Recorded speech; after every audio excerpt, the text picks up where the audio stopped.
want to talk about something that popped up in my head maybe a week and a half, 2 weeks ago.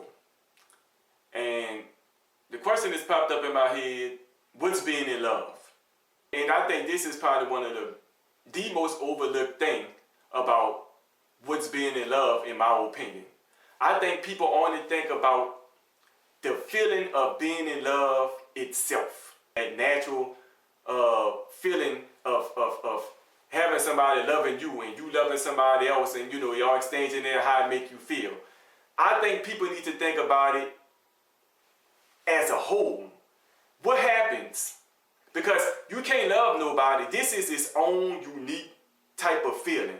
You can love your mama, your daddy, your sister, your brother, your kids, but you can't love them in this type of unique way. I'm not saying love them more or less, but this you're not supposed to love your mama, your daddy, your kids, your brother in this type of way. See, this is its own unique lane right here. And God made us, and God made this, and He put it in us. He didn't just do it for nothing.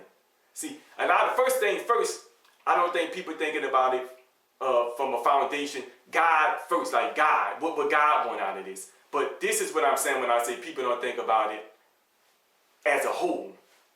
And they only thinking about just the feeling that they get. What happens when man get together with woman? They tie these two lovey-dovey Indian feelings that they have in themselves together, and bang, they becoming one union. What happens after that, right? This is designed, this is supposed to make you a better person, make that person a better person, make y'all a better unit, make y'all better sons, daughters, make y'all better parents, mama, daddies, or whatever. That's what all this is about, because when you get into one of those things with each other, it's going to encompass all those things. So it's not just about the lovey-dovey feeling. This is designed to make you a better person. It's ultimately, you're supposed to try, it's shaping you also to be a better person for God, being the type of person, sharpening you to be the type of person that God would want you to be. That's why, yes, monogamy is natural. When you're in this union, y'all done tied y'all lovey-doveys together, right? Straying outside of that union, you missing the opportunity to be a better, when you go through stuff, you go through hurdles, you go through ups and downs, even if it's that person fault and that person just straight up tripping. That's an opportunity to grow as a man, as a woman, as a husband, as a wife, as a parent, as a son, as a daughter, and as one of God's creations. And that's what this is about. That's what life is about anyway. Ultimately, we're here to serve God's purpose, try to be as good as we can be for God, allow Him to shape us through whatever He wants to shape us through. And this is one avenue in which God uses to shape us, relationships. And it's a powerful, see that lovey-dovey feeling that usually get focused on, that's the glue that's going to hold us together. Because let's be real, if that lovey-dovey feeling wasn't there, if we didn't get that when we give that to somebody, or we didn't get that feeling when somebody give it to us, who going to just make these compromises that a relationship require? Who going to make these sacrifices that a relationship require? Who's going to be faithful? Most people, you know, you're not going to do that, right? It's that natural, innate love feeling that make us hold on to this stuff, that make us make compromises. That when I'm mad, let me calm down. Let's fix this. Let's get this back together. I know we've been through this. I know we've been through that. But let's make it that. That's the glue, right? But that's just what get focused on, the glue. But what is that glue holding together? Think about all that. Because, like I said, I know it's going to sound like he said that already. That's why monogamy is so important. That's why it is natural. Because it's designed to make, when you stray outside of your relationship, it's like, you just drop another person in your union that's supposed to be shaping y'all to be who y'all need to be for God, for yourself, for each other, y'all family, kids, and in general. But it can be an emotional affair. Emotionally, you getting that person involved. It can stop you from giving all of yourselves to each other to continue to grow into who y'all need to be individually and together. That's all it's doing. It's just a hindrance.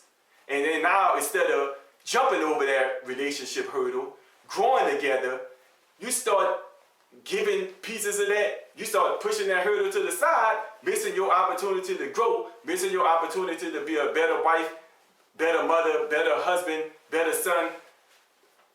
That iron not sharpening iron no more, and you gonna put a band-aid on something right quick, and you missing the whole point. This is supposed to be making you a better person for God, so you can be a better person for everybody else. And biblically speaking, you know, when you marry, sex outside of that is adultery.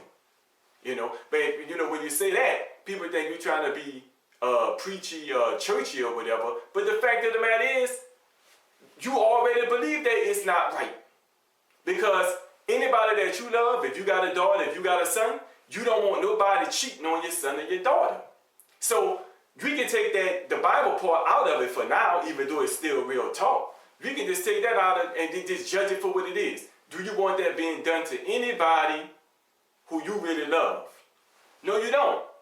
So it ain't even got to really go all that deep. Like I said, if people think about this, not just for the lovey-dovey feeling, but think about it for what it is, something that God put in us to make us better, create better people for Him, ourselves, our wives, husbands, sons, daughters, just to make us better people in general, because that's what this is going to do. Because you're going to, like I said, you're going to have the ups and downs. You're going to have the hurdles. This should make you, this union being done right, the way God wanted it done, should make you a better woman, should make you a better man. What you have to do as a man, what you have to do as a woman. If you do it the way that it's supposed to be done, certain things are going to come with the relationship. You're going to have to provide.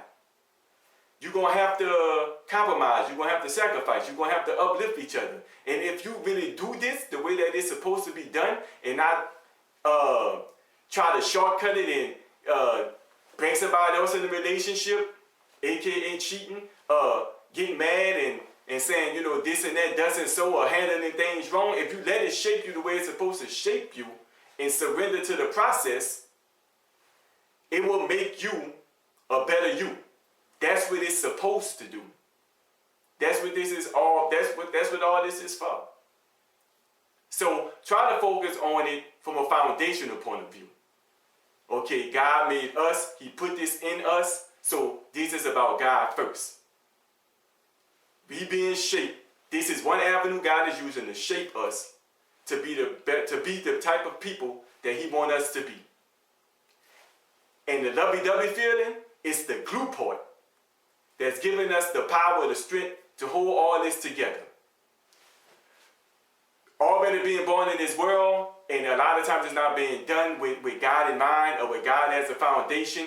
You kind of see that example, you get used to that example, start doing it, and then you get used to it being done wrong, or you're looking at it on a surface level and not a foundational level, which is going to start with God and Him creating us and putting that in us.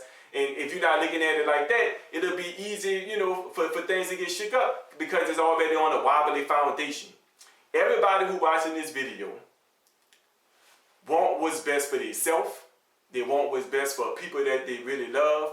And if it's done that way, it's what's best.